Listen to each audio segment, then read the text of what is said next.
नमस्कार दोस्तों, मैं अनिल कुमार, सहायक आचार्य राजनीति विज्ञान, राजकीय महाविद्यालय मुंडावर। आज की इस वीडियो में हम बीए पार्ट फर्स्ट के सिलेबस के अंतर्गत आने वाले डॉक्टर भीमराव अंबेडकर जी का अध्ययन करेंगे। आज हम उनका सामान्य परिचय देखेंगे, इंट्रोडक्शन देखेंगे। इनका जन्म 14 अप्रैल 1891 में इंदौर के पास महू छावनी में हुआ था और इनकी मृत्यु 6 दिसंबर 1956 को हुई। भीमराव के पिता जो थे उनका नाम रामजी सकपाल था और वो कबीर के बड़े अनुयायी थे, इसलिए जाति प्रथा में किसी प्रकार का उनका कोई विश्वास नहीं था। उनके दिलो दिमाग में जाति प्रथा का कोई स्थान नहीं था। भीमराव जी ने हाई स्कूल तक का अध्ययन सतारा में किया। 1913 में अमेरिका के कोलंबिया विश्वविद्यालय में प्रवेश लिया और London school of economics and political science में अर्थशास्त्र विषय का अध्ययन किया। 1921 में मास्टर ऑफ साइंस की उपाधि प्राप्त की। अपने शोध प्रबंध के विषय the problem of the rupee पर उन्होंने लंदन विश्वविद्यालय से पीएचडी की उपाधि प्राप्त की। इसके साथ ही उन्होंने बार एट लॉ की उपाधि भी प्राप्त की थी। तो ये उनका जीवन का संक्षिप्त सा परिचय है जो कि तथ्यात्मक रूप में है। अब हम इसका विस्तृत विवेचन कर लेते हैं, विवरणात्मक तरीके से इनको पढ़ लेते हैं, क्योंकि किसी भी विद्वान, किसी भी विचारक को जब हम पढ़ते हैं तो सबसे पहले उनके जीवन परिचय के बारे में हमें देखना होगा, पढ़ना होगा, ताकि हम उनके विचारों के भवन को अच्छे से समझ सकें। तो एक उनका फेमस कथन है कि जीवन की सफलता अछूतों का स्तर मानवता के स्तर तक लाने में है। अछूत जो है वो मानवता के स्तर तक नहीं है। तो जीवन की सफलता तभी है जब हम अछूतों को मानवता के स्तर तक ला सकें। तो ये उनका एक फेमस कथन है अंबेडकर जी का। और वो ज्ञान के भंडार थे, घोर अद्वैसायी थे, उनमें प्रतिभा अद्भुत थी, सराहनीय निष्ठा थी, न्यायशीलता थी, उनमें स्पष्टवादिता थी, निर्भीक थे वो, और उन्होंने अपना संपूर्ण जीवन जो है वो दलितों के प्रति समर्पित कर दिया।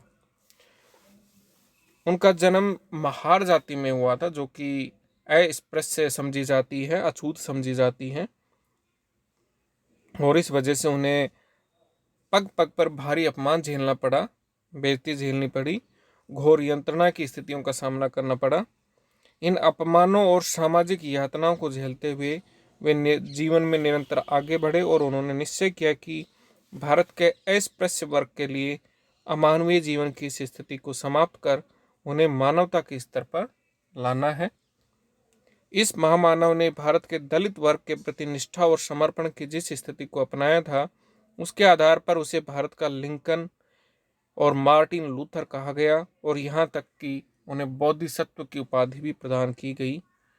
तो दोस्तों, यहाँ ये 2 नंबर का सवाल बन सकता है कि बोधिसत्व की उपाधि किसे प्रदान की गई, या भारत का मार्टिन लूथर किंग किसे कहा जाता है, या अब्राहम लिंकन किसे कहा जाता है। तो ये आप ध्यान रखेंगे। और इनकी अगर एजुकेशन अगर हम देखें तो ये सतारा में इन्होंने 10वीं तक की, हाई स्कूल तक की परीक्षा पास की, और 1907 में हाई स्कूल की पास करने के बाद ये उच्च शिक्षा के लिए चले गए, और इन्होंने महाराजा गायकवाड़ द्वारा प्रदान की गई छात्रवृत्ति से कॉलेज शिक्षा प्राप्त की। और गायकवाड़ छात्रवृत्ति पर ही भीमराव को 1913 ईस्वी में अमेरिका के कोलंबिया विश्वविद्यालय में प्रवेश मिल गया।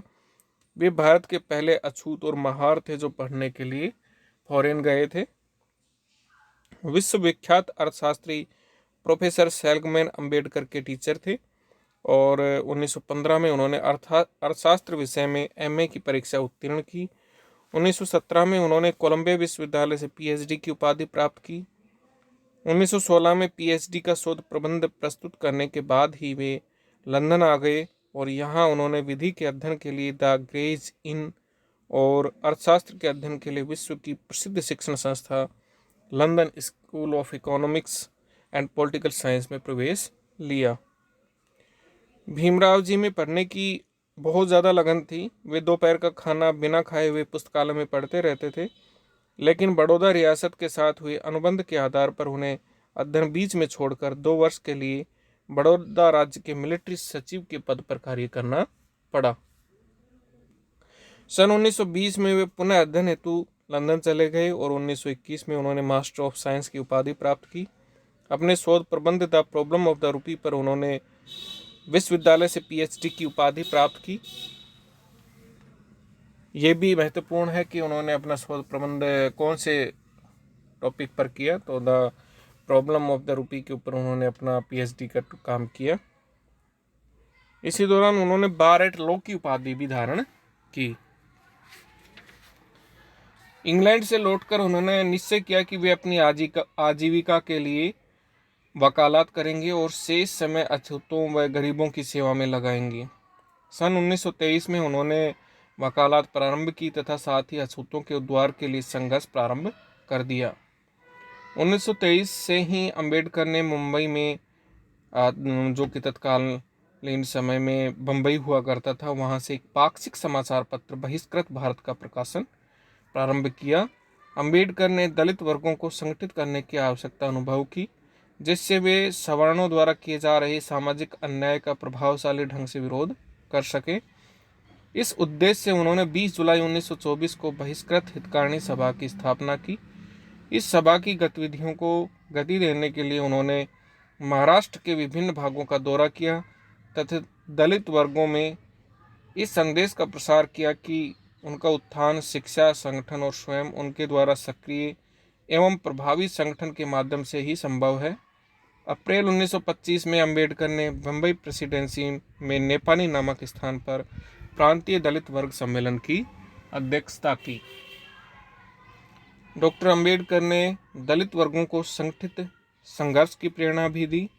संगठित संघर्ष का यह प्रारंभ महद सत्याग्रह से प्रारंभ हुआ। इस सत्याग्रह ने दलितों में आत्मविश्वास के भाव को जागृत किया। इसके बाद अंबेडकर ने दलितों में चेतना जागृत करने और उन्हें उनके अधिकार दिलाने के लिए पूना पार्वती सत्याग्रह, कल्याण मंदिर प्रवेश सत्याग्रह आदि आंदोलनों को प्रभावशाली नेतृत्व प्रदान किया। सन 1930 में उन्होंने अखिल भारतीय दलित वर्ग संघ का अध्यक्ष पद धारण किया। अपने अध्यक्षीय भाषण में 8 अगस्त 1930 को उन्होंने हिंदुओं की जातिगत व्यवस्था द्वारा उनकी नष्ट की गई शक्ति की कड़ी आलोचना की, निंदा की। वो जाति व्यवस्था के घनघोर आलोचक थे, क्योंकि इसमें पग पग पर उन्होंने घोर यंत्रणा झेली थी। इस अवसर पर उन्होंने भारत के लिए स्वशासन की जोरदार वकालत की, किंतु साथ ही स्पष्ट किया कि स्वराज की कोई योजना तभी सार्थक और सफल हो सकती है जबकि उसमें दलितों के समान अधिकारों को मान्यता दी जाए और उनके प्रति शताब्दियों से चले आ रहे सामाजिक अन्याय का प्रतिकार किया जाए। उन्होंने सन 1930 और 31 में लंदन में जो पहला और दूसरा गोलमेज सम्मेलन हुआ था, उसमें उन्होंने भाग लिया था। दलित प्रतिनिधि के तौर पर वो शामिल हुए थे सम्मेलन में। और उसके बाद भी डॉक्टर अंबेडकर ने इस बात पर जोर दिया कि दलितों को विधान परिषदों में हिंदू समाज से अलग प्रतिनिधित्व प्रदान किया जाए। डॉक्टर अंबेडकर प्रबल देशभक्त और भारत के राष्ट्रीय एकीकरण के समर्थक थे, लेकिन सार्वजनिक जीवन में महात्मा गांधी और कांग्रेस के साथ उनके मतभेद बने रहे।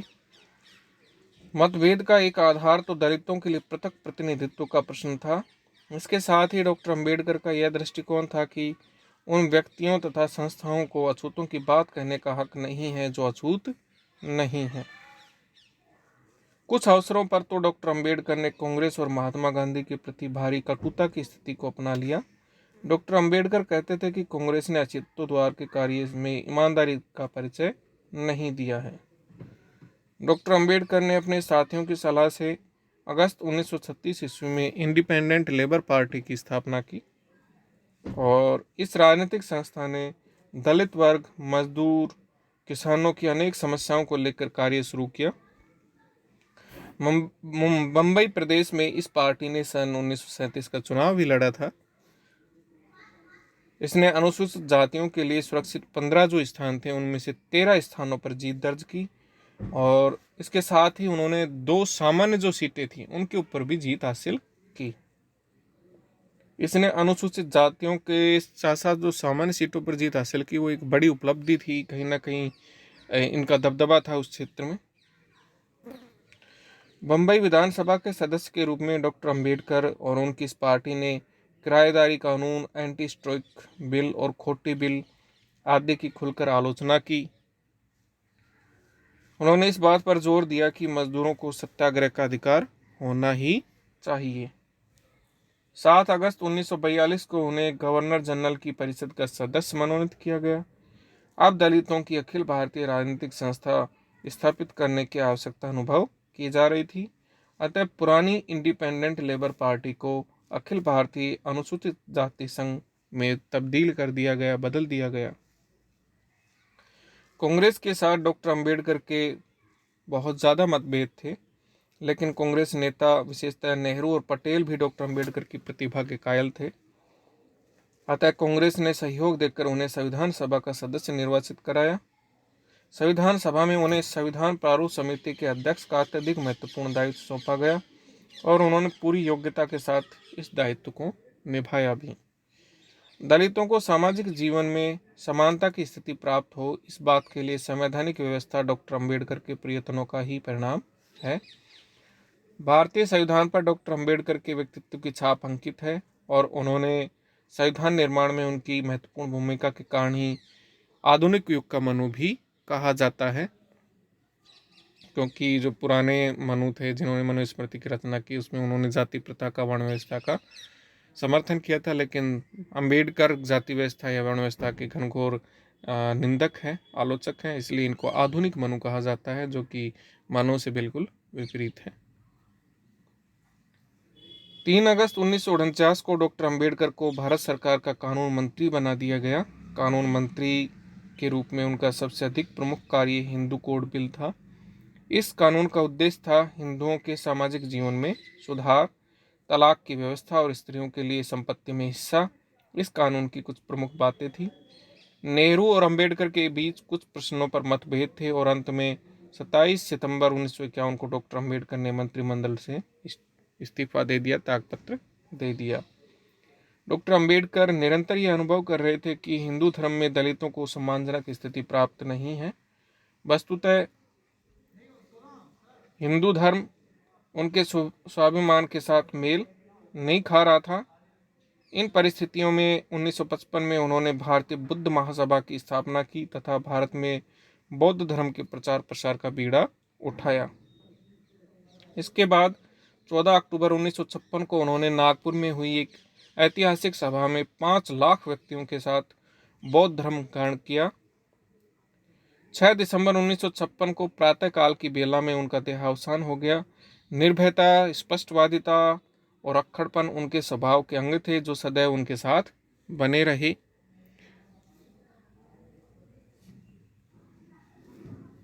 डॉक्टर अंबेडकर पर जिन व्यक्तियों का प्रभाव पड़ा या जिन कृतियों का प्रभाव पड़ा, तो वो इस प्रकार से हैं।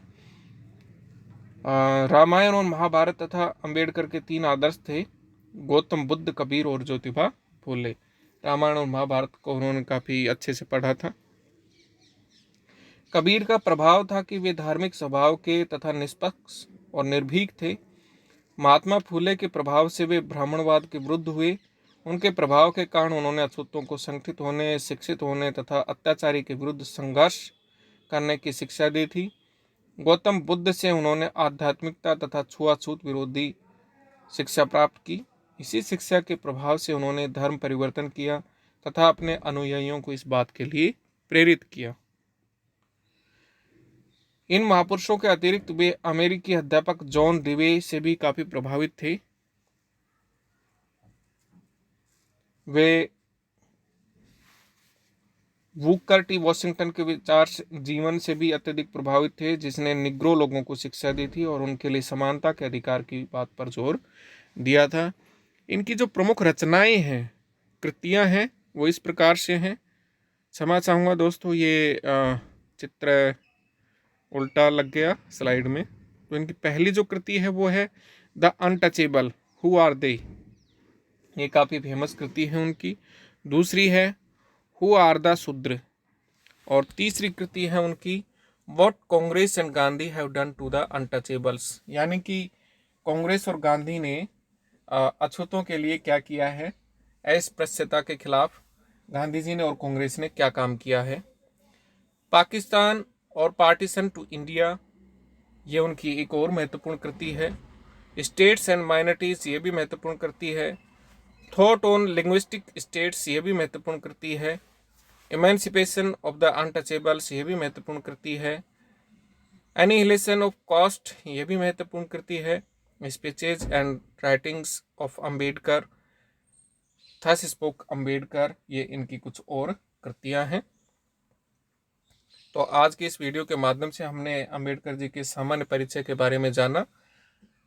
आगामी वीडियोज में हम उनके विचारों का और अध्ययन करेंगे। धन्यवाद।